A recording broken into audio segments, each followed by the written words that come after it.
الحمد لله وكفى وسلام على عباده الذين اصطفى أما بعد أعوذ بالله من الشيطان الرجيم بسم الله الرحمن الرحيم أفحسبتم أنما خلقناكم عبثا وقال تعالى وذكر فإن الذكرى تنفع المؤمنين سبحان ربك رب العزة عما يصفون وسلام على المرسلين والحمد لله رب العالمين اللهم صل على سيدنا محمد وعلى آل سيدنا محمد وبارك وسلم اللهم صل على سيدنا محمد وعلى آل سيدنا محمد وبارك وسلم اللهم صل على سيدنا محمد وعلى آل سيدنا محمد وبارك وسلم۔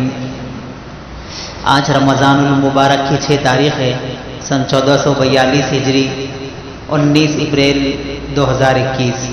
دعا ہے کہ اللہ ہم سب کو عافیت کے ساتھ رمضان کے روزے رکھنے کی توفیق عطا فرمائے۔ رمضان المبارک میں چند کام کرنے کے ہیں، اور وہ چند کام ہیں جن سے بچنی ہے، رمضان میں بھی اور غیر رمضان میں بھی۔ اور اسی طریقے سے چند وہ چیزیں جو انسان کی سیر و تفریح کے لیے جائز ہے، حلال ہے، اور بعض وہ چیزیں جو سیر و تفریح کے لیے اور انسان کی صحت کے لیے بھی ناجائز اور حرام ہے، ان باتوں کا ذکر کریں گے۔ پہلی چیز یہ ہے کہ رمضان المبارک میں 4 کام کرنے ہیں۔ 2 کام ایسے ہیں جس سے اپنے رب کو راضی کرنا ہے، اور 2 کام ایسے ہیں جن کے بغیر کوئی چارہ ہی نہیں، یعنی انسان کو ہر حال میں کرنا ہے۔ پہلی 2 چیز جس سے اللہ رب العزت کو راضی کرنا ہے وہ ہے کلمے کا ورد، لا الہ الا اللہ، لا الہ الا اللہ۔ یہ دن میں تعداد کے اعتبار سے 100 مرتبہ، 1000 مرتبہ نہیں بلکہ لاکھوں کروڑوں مرتبہ بھی پڑھے جائیں تب بھی کم ہے۔ یعنی کلمے کا ورد اتنا کریں کہ اس کے دل سے ہر وقت یہ آواز نکلے، اللہ اللہ اللہ، یہ آواز نکلنی چاہیے۔ پچھلے زمانے کے لوگ کلمے کا ورد سووں کی تعداد میں گن کر نہیں بلکہ لاکھوں کروڑوں مرتبہ کیا کرتے تھے۔ تو پہلا کام یہ ہے رمضان المبارک میں کہ کلمے کا ورد کثرت سے کرا کریں۔ دوسری چیز ہے استغفار، جتنا ہو سکے اپنے گناہوں کی تلافی اور معافی کے لیے جتنا زیادہ ہم استغفار کر سکیں اتنا ہماری زندگی کامیاب رہے گی۔ تو یہ 2 کام ہیں رمضان المبارک میں خاص کر کرنے کے، اور 2 کام ہیں جن کے بغیر ہم کو چارہ ہی نہیں، یعنی وہ ہر حال میں کرنی ہے۔ اللہم انی اسألک الجنہ ونعوذ بک من النار، اللہ سے جنت کا سوال کرے اور جہنم سے پناہ مانگے، یعنی اللہ سے ہر وقت یہ کہیں کہ اللہ جنت الفردوس میں ہم کو اعلیٰ مقام عطا فرمائے اور جہنم سے ہماری حفاظت فرمائے۔ یہ 2 دعائیں اس لیے مانگنی ہیں کہ جب یہ دعا مانگتے مانگتے ہمارے دلوں پر یہ دعا اثر کرنے لگے گی تو ہم وہ کام کریں گے جس سے جنت میں جانے والے بنیں گے، اور ان کاموں سے رکیں گے جن سے جہنم میں جانے سے ہم بچ سکیں گے۔ تو یہ 4 چیزیں ہیں جو رمضان المبارک میں کرنی تھی۔ پہلی چیز جو بتائی گئی تھی ذکر اللہ کی کثرت کرنا، اس کے بارے میں ایک صحابی غالباً ابو درداء رضی اللہ عنہ فرماتے ہیں کہ دنیا میں جتنی بھی مخلوق ہے ہر مخلوق اللہ کا ذکر کرتی ہے۔ کوئی پرندہ اگر ذکر کر رہا ہے اس وقت تک کوئی شکار اس کو شکار نہیں کر سکتا جب تک وہ ذکر میں لگے رہے۔ اگر اس کا ذکر کمزور پڑ گیا تو پھر کوئی شکاری اسے شکار کر جائے گا۔ درخت کی ٹہنی بھی اللہ کا ذکر کرتی ہے، اس وقت تک وہ ٹہنی درخت سے جدا نہیں ہوگی جب تک وہ اللہ کا ذکر کرتے رہے گی۔ یعنی معلوم ہوا کہ ذکر کرنے کی وجہ سے آدمی ایک دوسرے کے تعلقات سے جڑا ہوا رہتا ہے۔ اور اسی طریقے سے حضرت ابو موسیٰ اشعری رضی اللہ عنہ فرماتے ہیں کہ جو بندہ ذکر کرتا ہے وہ بندہ زندہ ہے، ذکر نہ کرنے والا بندہ مردہ ہے۔ یعنی اگر ہم ذکر نہیں کرتے تو ہمارا ظاہری طور پہ تو ہم زندہ ہے، لیکن اللہ کی نظر میں، شریعت کی نظر میں ہم مردہ بن گئے ہیں۔ تو ذکر اللہ کی کثرت کرنا، ہمیشہ اللہ کو یاد کرنا ہے۔ اسی طریقے سے حدیث پاک میں ہے کہ اللہ رب العزت حضرت اسرافیل علیہ السلام جو سور پھونکنے والے فرشتے ہیں ان سے کہتے ہیں کہ اگر کوئی بندہ 1 مرتبہ اللہ کا نام بلند کرے یا لا الہ الا اللہ پڑھے تو اس کے کلمہ پڑھنے کے 40 سال سے پہلے تم کو سور پھونکنے کی اجازت نہیں ہوگی۔ یعنی 1 مرتبہ اللہ کہیں تو 40 سال دور ہو جائیں گے حضرت اسرافیل علیہ السلام سور پھونکنے سے۔ یعنی اتنی بڑی مصیبت، اتنا بڑا سور پھونکنے کے لیے 40 سال کو ٹالا جا رہا ہے صرف ایک مرتبہ اللہ کہنے سے. تو جو بندہ زندگی بھر اللہ اللہ کرتا رہے گا تو کیا دنیا کی کوئی مصیبت اسے قریب آ سکتی ہے؟ ہرگز نہیں آ سکتی. اس لیے اللہ کی کثرت کریں.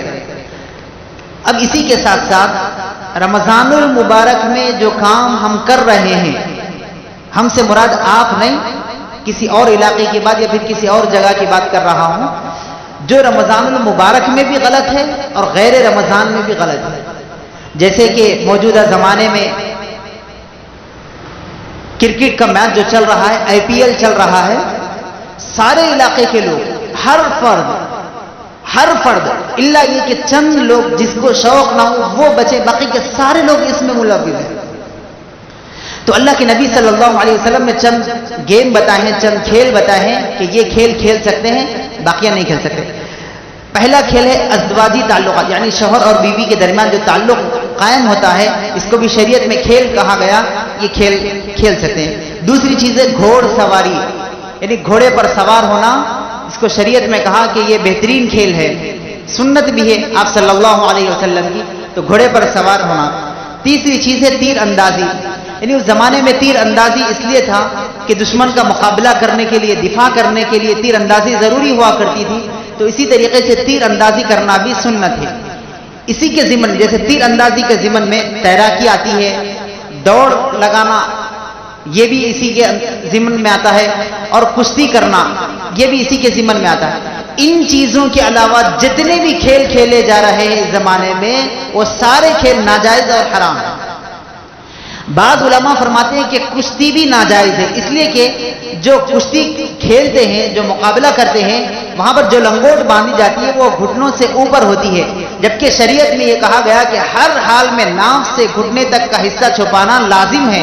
اگر اس سے کم حصہ کھل جائے کسی جگہ پر کسی کھیل کی وجہ سے تو وہ کھیل ناجائز ہو جائے گا.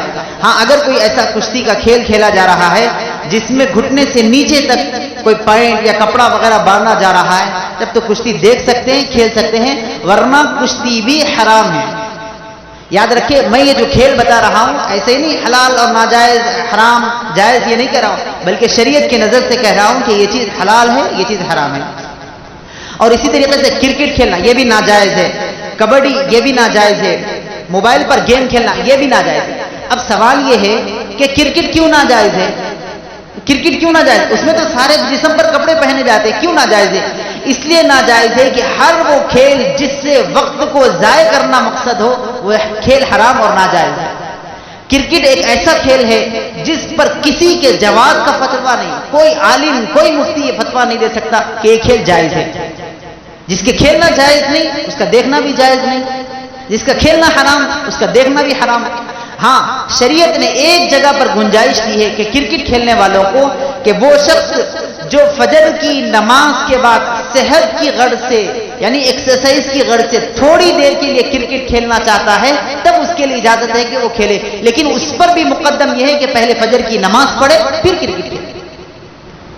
اکثر ہوتا یہ ہے کہ کرکٹ کھیلنے والے فجر کے بعد جاتے تو ہیں گراؤنڈ میں، لیکن نیت ان کی نماز پڑھنے کی نہیں ہوتی. رات میں سوتے وقت ایک پلیئر کی ذمہ داری ہوتی ہے کہ باقی 10 پلیئروں کو صبح میں فون کر کے اٹھائیں، لیکن فجر کی نماز کے بعد اٹھانا اگر ہو تب تو یہ کھیل بھی ناجائز اور حرام ہے. لیکن صحت کی غرض سے اگر کھیل رہے ہیں تو فجر کی نماز کے بعد بغیر سے ایکسرسائز کرکٹ کھیلنا جائز اور حلال ہے، ورنہ پھر یہ بھی ناجائز اور حرام ہے. اسی طریقے سے موبائل پر اور کمپیوٹر پر جتنے بھی کھیل کھیلے جا رہے ہیں، یہ PUBG ہے، وہ فلاں جتنے بھی گیم ہیں، جتنے بھی کھیل کھیلے جا رہے ہیں یہ سارے کھیل ناجائز اور حرام ہیں. اسی طریقے سے لاٹھی چلانا، پرانے زمانے کے لوگ جانتے ہیں جس کو بانا کہا جاتا تھا. بانا کھیلنا اس وقت اس زمانے میں جائز تھا لیکن اس زمانے میں ناجائز ہے. کیوں؟ لاٹھی پھرانا، جو لاٹھی پھراتے جیسے آج کل شادیوں وغیرہ میں لاٹھی پھرائی جاتی ہے، یہ وہ لاٹھی پھرانا مقصد نہیں ہے. اس زمانے میں جو لاٹھی پھرائی جاتی تھی وہ ایسی پھرائی جاتی تھی کہ اگر کوئی بندہ کھڑے ہو کر لاٹھی پھرا رہا ہو، لکڑی پھرا رہا ہو، اگر سامنے سے کوئی آدمی اس کی طرف پتھر بھی پھینکے تو وہ لاٹھی اس پتھر کو اپنے جسم پر لگنے سے روکتی تھی. یعنی اتنا تیزی سے وہ پھراتے تھے کہ پتھر تک ہمارے جسم کو نہیں محسوس ہوتا تھا. تو ایسا اگر کوئی پھرا رہا ہے تب تو اس کے لیے جائز ہے، ورنہ پھر خالی شادیوں میں پھرا رہے ایسا یہ ساری چیزیں ناجائز ہے، حرام ہیں. ایسا ہرگز نہ کریں. بلکہ لاٹھی پھرانا تو بخاری شریف میں ہے. اللہ کے نبی صلی اللہ علیہ وسلم ایک بہت بڑی روایت ہے, اس کا خلاصہ یہ ہے کہ ایک مرتبہ مسجد نبوی کے باہر صحابہ کرام لاٹھی پھرا رہے تھے. حضرت عائشہ صدیقہ رضی اللہ عنہا آئی اور آ کر کہنے لگی اللہ کے نبی میں تھوڑی دیر دیکھنا چاہتی ہوں, یہ کھیل مجھے بھی پسند ہے. یعنی دیکھنا چاہتی ہے. اس سے مقصد یہ ہے کہ لاٹھی پھرانا اس زمانے میں بھی جائز تھا اور حلال تھا, جس کو آپ صلی اللہ علیہ وسلم نے اور حضرت عائشہ صدیقہ رضی اللہ عنہا نے بھی پسند فرمایا ہے. اس کے علاوہ اس زمانے میں ایسی کوئی لاٹھی پھرائی جا رہی ہے جس سے آدمی اپنا دفاع نہ کر سکے تو پھر وہ ناجائز اور حرام ہے. اسی طریقے سے تیراکی کے بارے میں جو میں نے عرض کیا ہے, سب سے بہترین ایکسرسائز یہ ہے کہ تیراکی ہے. اس لیے کہ تیراکی اگر کوئی بندہ کرتا ہے, شریعت میں یہ ہے کہ بندہ تیراکی کرنے کے بعد اس کے جسم کے اندر اتنی چستی پیدا ہوتی ہے کہ وہ زیادہ کھانے لگتا ہے. اور اسی طریقے سے تیراکی کرنے کے بعد کوئی بندہ اگر قضائے حاجت کے لیے جائے, یعنی باتھ روم کے لیے جائے, ضرورت سے فارغ ہونے کے لیے جائے, اس کے جسم کی ساری غلاظت باہر نکل جاتی ہے. تو آپ صلی اللہ علیہ وسلم نے جب بتلا دیا کہ جسم کی غلاظت باہر نکلے گی تیراکی کی وجہ سے, تو یہ سنت ہے.